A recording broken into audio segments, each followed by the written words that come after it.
જય સ્વામિનારાયણ। આજે વાત કરવી છે ક્રોધ અગ્નિ છે। ગામની એક ભાગોળ એક સાધુ ધોણી તખાવીને બેઠા હતા। એ સમયે એક ખેડૂત પોતાની ચલમ સળગાવવા માટે આશ્રમની અંદર એ ધોણી તખાવીને બાપુ બેઠા હતા ત્યાં ગયા અને ત્યાં જઈને કહ્યું કે સાધુ મહારાજ, કઈ આગ છે તો મને આપો। એટલે સાધુએ કીધું, આગ બાગ કુછ નહીં હૈ, તુમ નિકલો ઇધર से। ફરી વખત ખેડૂતે એ મહારાજને કહ્યું કે આગ ન હોય તો કાંઈ નહીં, દેવતા છે। સાધુએ વધારે ગુસ્સાથી કહ્યું, દેવતા બેવતા કુછ નહીં હૈ, તુમ ઇધર से निकलो। ખેડૂતે ફરી વખત ત્રીજી વખત એક પ્રશ્ન કે મહારાજ, દેવતા ન હોય તો કંઈ નહીં, પણ અગ્નિ છે તો મારી આ ચલમ સળગી છે। એ સમયે પેલા સાધુ એકદમ ગુસ્સે થઈ ગયા। કહા નહીં, અગ્નિ બગ્નિ કુછ નહીં હૈ, તુમ નિકલો।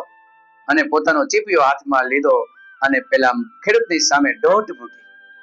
ખેડૂત હસતા મુખે ઉભો રહી ગયો કે ઉભા રહ્યો મહારાજ, મારે દેવતાની જરૂર નથી અને તમે આપી શકો એમ છો।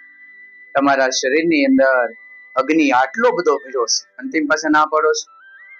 આટલો બધો સાધુ થઈને આવો અગ્નિ તમારા શરીરમાં હોય અને છતાં પણ તમે કહો છો કે અગ્નિ નથી।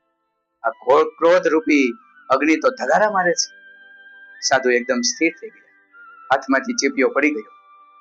વાત સાચી હતી કે સંત બન્યા, સાધુ બન્યા, પરંતુ જે ક્રોધ રૂપી અગ્નિ શાંત નથી થઈ, હજી પણ ગુસ્સો આવી જાય છે અને દોટ મુકાય છે।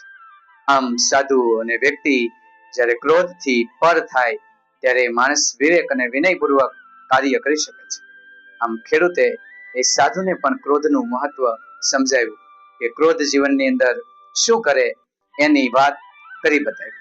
એમ આપણે પણ ક્રોધ રૂપી અગ્નિને ધીરે ધીરે ઓલવીએ અને પરિવારની અંદર પણ ક્રોધ થાય તો થોડા સમય માટે શાંત થઈ અને કાર્ય કરવાથી જરૂર વિવેક અને વિનય આવી જતો હોય છે। નોળિયાની વાત આપણે સૌને કહેતા હોઈએ।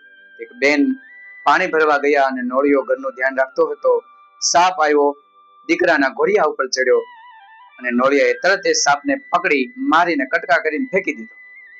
પોતે સારું કામ કર્યું હતું અને એ કામ બતાવવા માટે નોળિયો બહાર ઉભો રહ્યો। પેલી બેન પાણી ભરીને આવીને જોયું તો નોળિયાનું મોં લોહી વાળું। નક્કી થયું મારા દીકરાને નોળિયાએ મારી નાખ્યો ને ક્રોધમાં પોતાનું બેડું નોળિયા ઉપર માર્યું। નોળિયો ત્યાં મૃત્યુ પામ્યો। દોડીને અંદર ગઈ, જોયું તો એમનો દીકરો ઘોડિયામાં ઘૂઘવાટા કરતો હતો અને બાજુમાં સાપના કટકા પડ્યા હતા। ત્યારે પોતાની ભૂલ સમજાઈ, દોડી નોળિયાનું એ શરીર ખોળામાં લીધું, ખૂબ રડી। પાળેલો નોળિયો આજે એને ગુમાવી દીધો હતો। ત્યારે એને થયું કે થોડી વાર શાંતિ રાખી હોત તો આજે મારો પાળેલો નોળિયો જીવતો હોત। આપણે પણ ક્રોધ ઉપર કાબુ મેળવવાનો પ્રયત્ન કરીએ।